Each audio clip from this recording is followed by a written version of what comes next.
Hello, everyone. So before we get started, I'll just say that the open meeting law requires that I notify the public that this meeting is being recorded. Therefore, please be aware that an audio and visual recording of this meeting is being made and broadcast by Boston City TV, which is a part of the City of Boston Office of Cable Communications. Let's start with introductions. I'm Allegra Stout, Vice Chair. Kimyata Campbell, Board Member. Kyle Robidoux, Board Member. Carl Richardson, Advisory Board Member. Kristen McCosh, Disability Commissioner. Great, thank you. So we can't approve the minutes from the last meeting right now because we don't have a quorum. So Heather Watkins, our chair, is on her way, so hopefully we'll be able to approve the minutes and have the chair's report when she arrives. But Commissioner McCosh, would you like to give us the commissioner's report? Sure. Thank you. Thank you, Allegra. So for my updates this month, I'd like to just let everybody know that Catherine Quigley has left her position as our Architectural Access Specialist. So currently I am the one in the office who's overseeing all the architectural access projects. These include PIC, Public Improvement Commission projects, Architectural Access Board projects, and BRA projects under the Boston Redevelopment Authority. There's one project that I would like to email to board members. I'll email it tomorrow. It's a large development project in Andrew Square in South Boston, and it's going to have a large impact on the community, sidewalks, street crossings, and they're looking for feedback from the public because it's such a large-scale development with a big impact on the pedestrian right-of-way. So I'd like to email that to people, and I'll highlight the places to look because it's a long document and it may be overwhelming, but I'll put some of my thoughts. I thought it might be something that we might want to write a letter for.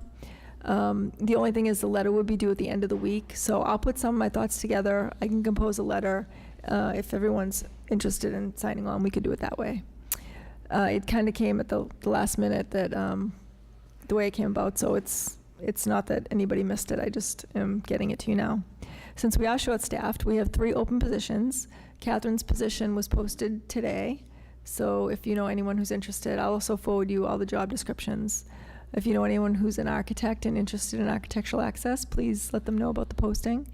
And the other 2 positions, which are Chief of Staff and Architectural Access Support Person, will be posted this week, hopefully. Board updates, we have 1 board member opening still, and I will be posting that just after the new year. So we'll have 9 board members. I testified at the State House in November about expanding the board to 13 members. So that's currently under advisement at the state level, state legislature. Another thing I'm working on is housing for the City of Boston. I don't know if everyone saw it in the news last week, but the mayor just approved a new inclusionary development program. He expanded the amount of money that developers have to pay to put towards affordable housing in certain neighborhoods, the neighborhoods that are really popular and having a lot of development. He increased the price that developers have to pay into the fund. And also he's requiring that any off-site housing be located within 1/4 of a mile of the development itself. So currently when developers build housing, they have the choice of either putting the affordable housing in the unit where they're building it, or they could locate it off-site, or they could just put money into a fund. So the mayor is now requiring that if they put money in, it's more money, and if they locate it off-site, it has to be within 1/4 mile of the development. And this is really significant because a lot of times the developers will build luxury condos or luxury apartment buildings in desirable areas and then put the affordable and accessible units in an area that's less desirable, less near transit. So this way it keeps people with disabilities and people who need affordable housing in the same area as the rest of the development. So that's a big change by the mayor, and we're thrilled about that. I'm also working on the Disability Housing Task Force, which is part of the mayor's 30-year housing plan. We are currently finishing up the board recommendations, which will go to the mayor after the first of the year. And we've broken the housing task force into 3 areas. One is on developing new housing. One is on services for people with disabilities who need housing. And the third one is getting information out to people about how they can access housing. So we'll make our recommendations and then hopefully send them to the mayor. And if he approves, hopefully we'll be able to implement some changes. Another thing that I'm currently working on is the changes in the accessible parking program. There's currently some legislation at the State House pending to strike the word handicapped from all the state laws and replace it with disabled or accessible. So that was one thing that we had recommended, or we talked about recommending to the mayor, was to change the language from handicap parking to accessible parking. So if that gets done at the state level, that will be great, because it won't be something that we'll have to implement. And the Inspector General is also in the process of finishing his recommendations for changes in the accessible parking in the city. And I'm meeting with the City Council next week to go over some recommended changes that we had. Some of the big things are change in the language, potentially limiting neighborhood accessible parking spaces to neighborhood residents by requiring a sticker, and also potential changes in the meter law, requiring 4-hour limit for people with a placard or a plate. And that would all have to go through the state. So this is There'll just, also be a 4-hour limit to those who pay to park? I believe so. But this would all have to go through the state, so this will be thoroughly vetted in the public before it were to change. But I'm just working on my recommendations, and I'll send the board a draft before I submit them to the mayor. I'm gonna meet with the city council and then kind of finalize my recommendations, and then I'll bring everybody in on that. So other than that, it's just been really busy trying to hold down the fort with 4 staff. We did have a film screening in November, and we had a large turnout. How many people do we have, Jessica? 60 people. 75 people. So I think that was our biggest turnout yet, so we were excited about that.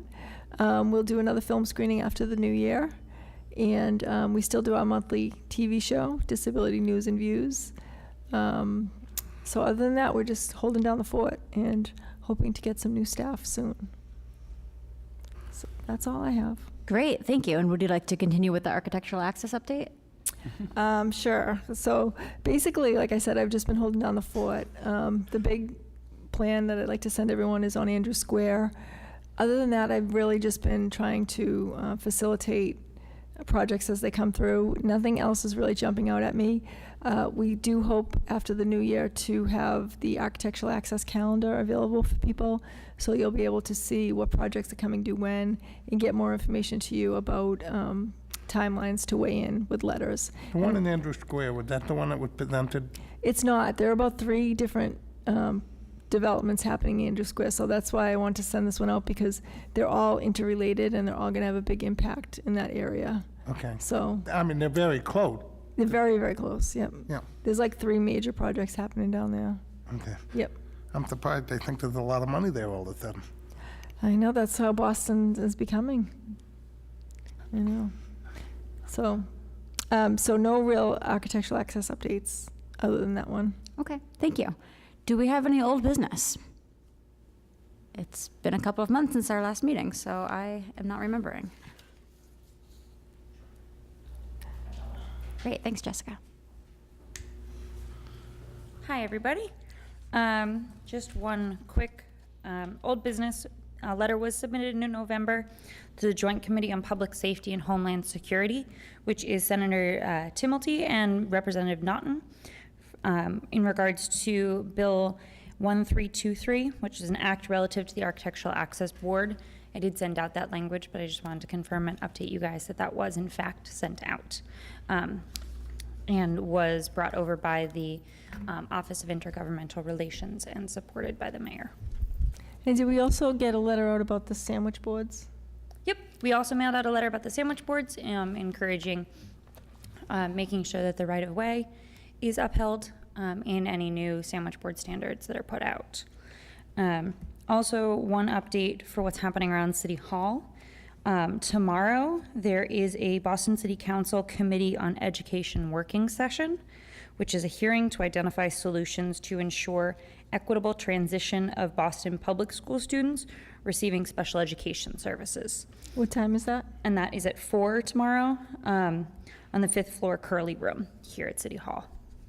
While you're here, Jessica, could you also give an update on Imagine Boston suggestion boxes?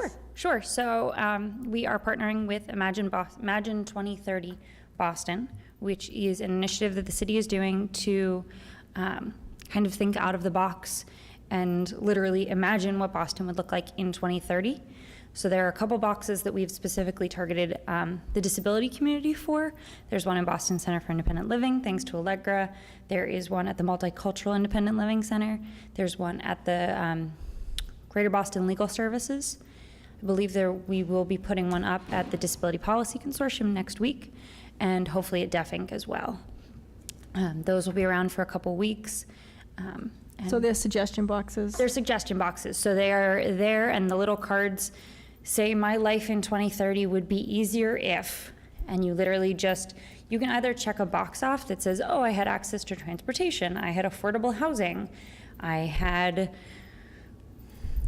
better classes in my schools, and then there's a place for you to write whatever you want. And then I'll be going around to those locations and collecting the comment cards periodically, and then eventually the boxes will be taken back. The whole initiative is being run by the Office of Neighborhood Services, so I'm working with them to kind of put this together. But we wanted to make sure that the disability community was reached out to and their comments were heard. The city has a number of initiatives going on right now. This is Imagine Boston. Yep, There's Imagine also- Boston 2030. There's also Go Boston, Yep, Go Boston, Create Boston. Create Boston, Vision Zero. Vision Zero, that's a task force that I serve on, whose goal is to have the city have 0 pedestrian deaths, pedestrian or bicyclists. And the mayor just launched that program publicly last week. We've been doing a lot of behind-the-scenes work, but we're working with the police, with the Boston Transportation Department and Boston Public Works to really look at how we design streets, how we design policies and traffic regulations so that the car is no longer king in Boston. Pedestrians should have equal rights, and bicyclists. It's better for everybody when people get out and walk and bike. So it's a great task force. But the mayor has launched a number of really big initiatives over the last year or two. So these are just some of them. And we really want to hear the disability community voice in them. So maybe we can put together like an information sheet on all these initiatives. I can have Chris do that tomorrow and get it out to people just to make sure we get everybody's input. Good. Sure. I have a couple other things that I remembered.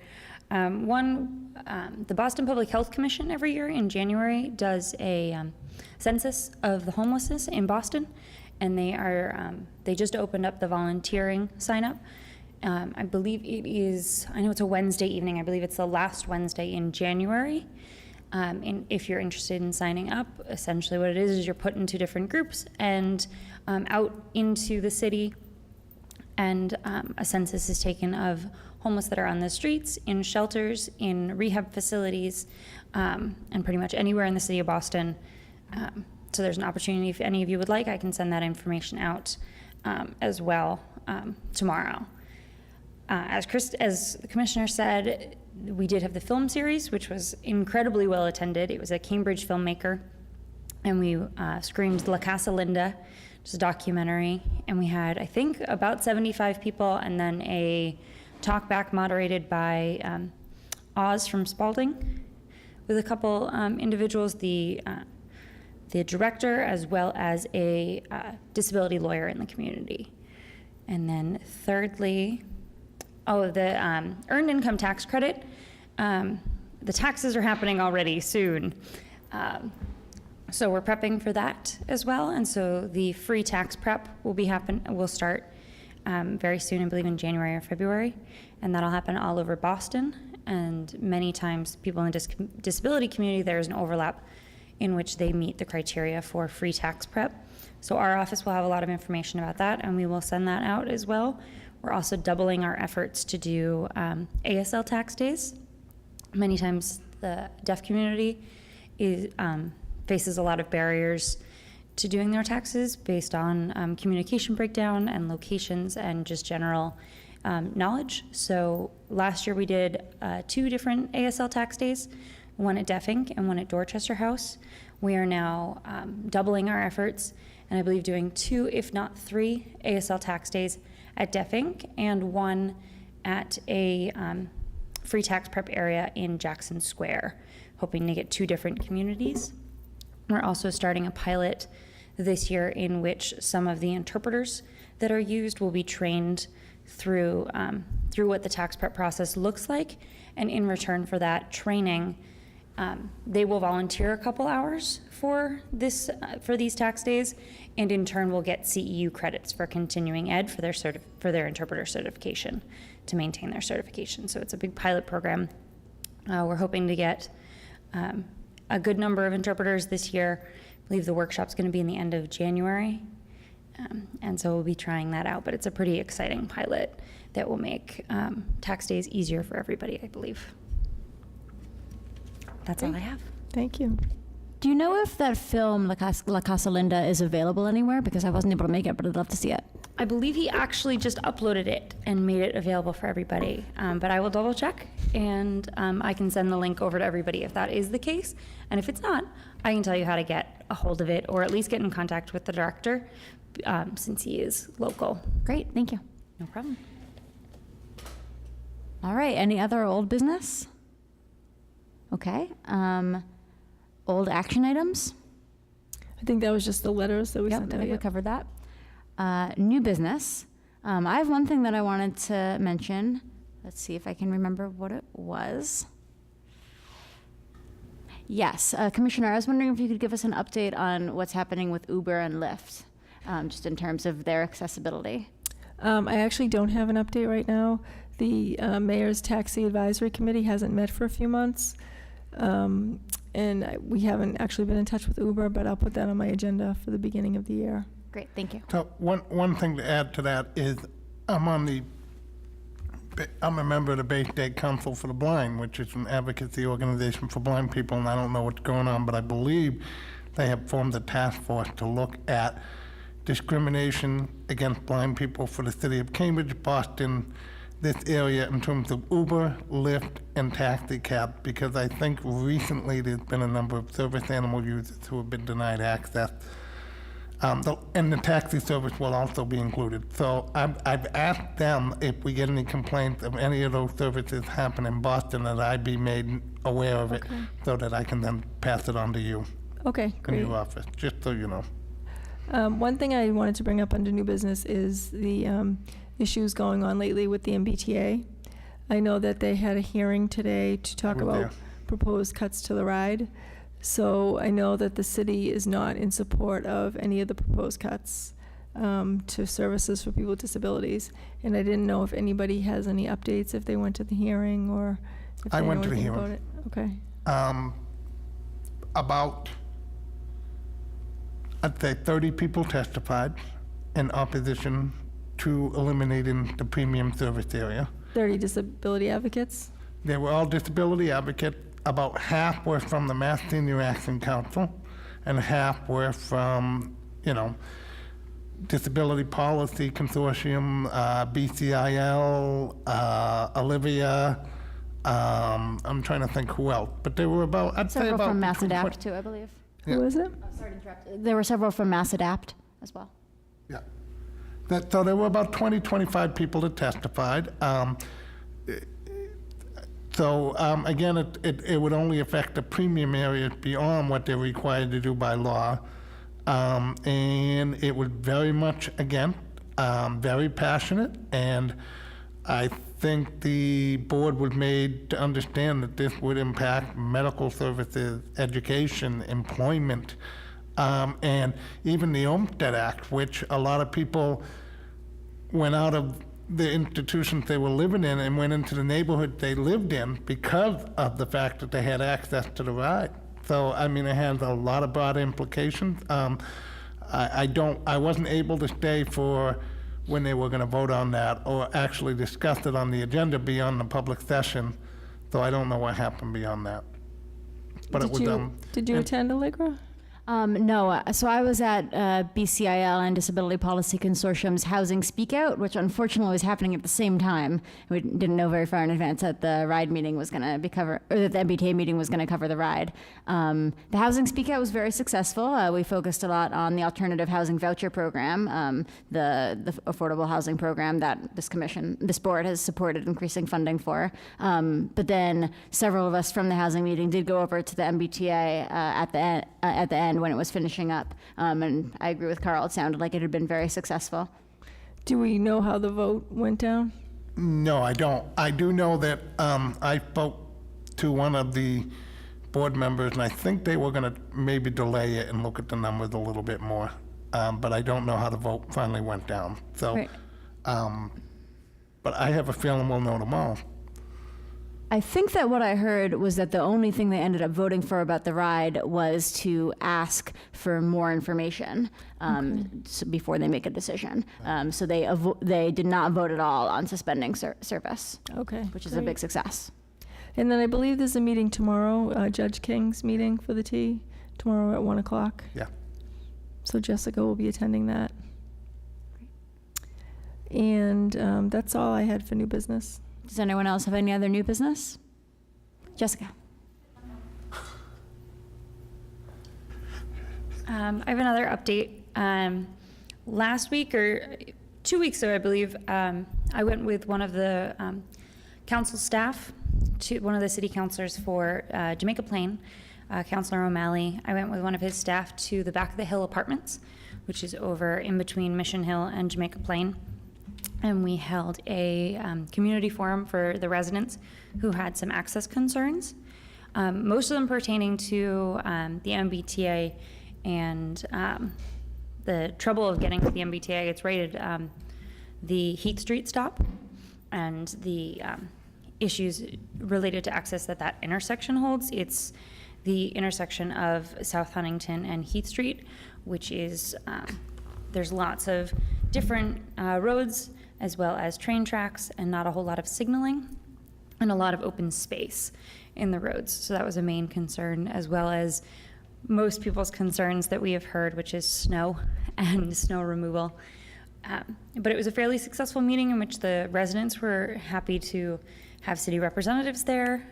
And I believe that those meetings are going to continue both for those residents in that housing community as well as in other places in the community. So in JP and possibly other places in the city in which community members from housing complexes or just independent individuals who are living in the community are able to raise concerns related to accessibility, mostly for senior citizens and people with disabilities.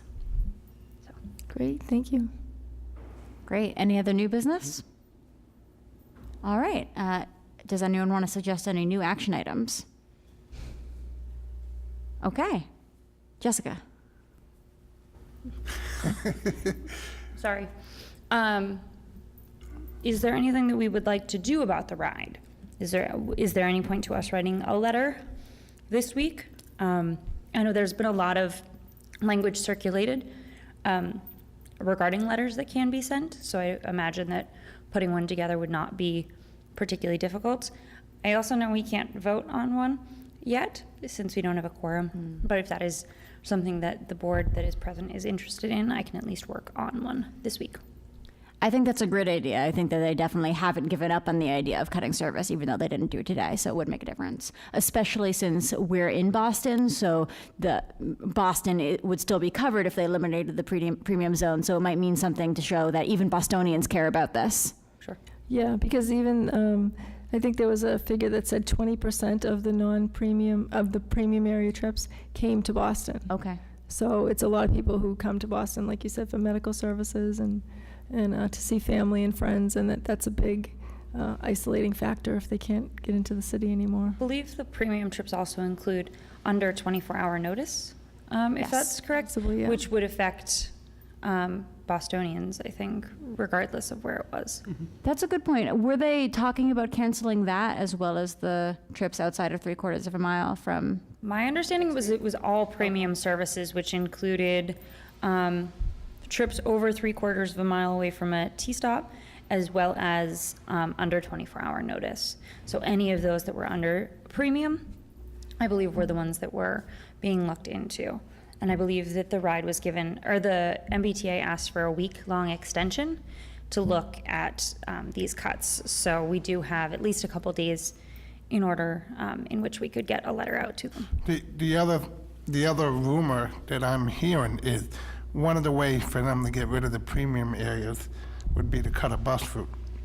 If they cut a bus route, then they then get rid of the area, so they kill two costs with one. Do you know what I'm saying? Yeah. So we have to be careful. And I think the rule is, the ADA says they only have to provide it within a quarter of a mile. So the premium, 3/4 of a mile is going beyond what the ADA says already. Yeah. Yeah, we'll have to watch it closely. And I think a letter is a good idea. Yeah, I would, well, I can make a motion, but I don't know that we have a quorum. Can't but- vote. So what steps can we take, given that we don't have a quorum? Do we can have to com- wait until a month from now to send the letter? We can compose the letter. I can compose the letter. I can check to see whether or not we can vote electronically. Yeah, we can I check on believe that. we can. Okay. And I can make sure that that's written up tomorrow or the next day and sent out to everybody. And then we can figure out the finite details of whether or not it gets Yeah, I don't voted think on we should wait a month, though. I electronically. think we should get it out this week. if Absolutely. possible. Right. Great. Is there any other issues that we want to write letters about that anybody has, that the support would be helpful? Well, as you know, we'll be working again on funding for the Alternative Housing Voucher Program, affordable housing for people with disabilities. And the budget ask for that will be the same as last year, to bring the program to a total of $7.1 million. From a current total of 4.6, and the goal there is to get it up to approximately the 800 vouchers that it funded in the mid-90s when the program started. Right, I mean, that probably could wait a little while because we haven't started asking for formal organizational endorsements yet, but similar to last year, BCIL and the Disability Policy Consortium will be gathering a list of organizations that support this campaign, and I would certainly hope that our board will be one of them once again. And I know that we all support affordable housing for people with disabilities. So since we can't vote on that now, I think I can just bring that to the January meeting. Okay. Is that something in which we would simply sign on, or we would also write a letter of support? That's a good question. I guess a letter of support would be great too, from the board that we could send to Boston legislators, and then we could also sign on to the overall list. Great. If you could send me that language, I'll start working on the letter. Absolutely. I have found that it's easier if I write the letters and then bring them to the board for a vote to approve them, as opposed to the issues coming up, us voting to write the letter, us voting on the letter. If I can write it ahead of time, it helps out. So if anybody in the future, if anybody has any issues that they'd like to write letters on, they can always bring it to us, and we can write the letter even if it never gets approved to be sent. Might be a bit more, a way of getting more timely letters out. Great. I think we wrote a letter last year, didn't we? Or did we just sign on? I believe we just signed on, but I could be Okay. wrong. Okay. So you might have one on file if we did write it. I thought we I did. think write one. I think we just signed on, but I can double check. Okay. I'm sure that you guys gave us language, or at least told us what we I'll send you some what we information. agreed to. Great. Great. Another piece of administrative business is that we have proposed dates for 2016, and our meetings once a month. They will again be on the fourth Thursday at the same time, 5:30 to 7:30 in this room. I'm confused. I thought we were meeting the third Thursday. Is it the third Thursday or the fourth Thursday? Just checking that now. Carl brought it up to me. Okay. I mean, I don't care as long as we're consistent. I thought it was the third too, but this says the fourth. So I'm not sure. Okay. But we'll check on that. But I had an idea, suggestion for November and December, where the end of the month meeting date coincides with Thanksgiving and Christmas. I thought maybe we can do what we did this year. Instead of having a November meeting and a December meeting, maybe we could have one in between Thanksgiving and Christmas that would cover November and December, like the week of, like the first week of December, say, kind of like we're doing now. So that would only be 11 meetings for the year.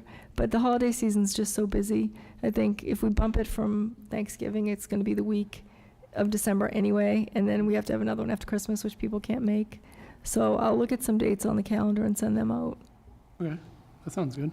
Okay, and do we know if it's the third Thursday or the fourth Thursday? I mean, all of my things, my calendar are the 4th. Yeah, that's exactly what I did, Kyle. This is not the most technically official way of doing it, so I will double check all of the dates that I have in my Google Calendar for the 4th Thursday. Okay, then I was wrong. Sometimes we But we'll had an extra confirm. Thursday when there were 5 Thursdays in a month. Okay. I'll confirm those dates in the next week or so and send them out to everybody. Great. All right, any other new action items? Okay. And I received an email from Heather saying that she is still on her way, but she didn't have a chair's report anyway. So there's no public here to give public input. Is there anything anyone would like to say? All right. Happy holidays, everyone. Great meeting. Would anyone like to move for adjournment? So moved? I guess, I don't know if we can even vote officially on adjourning without We a just gotta quorum. keep on meeting. Till other people get here. All right, we're done. Thanks, everyone. Meeting adjourned. Thank you. Thanks, Allegra.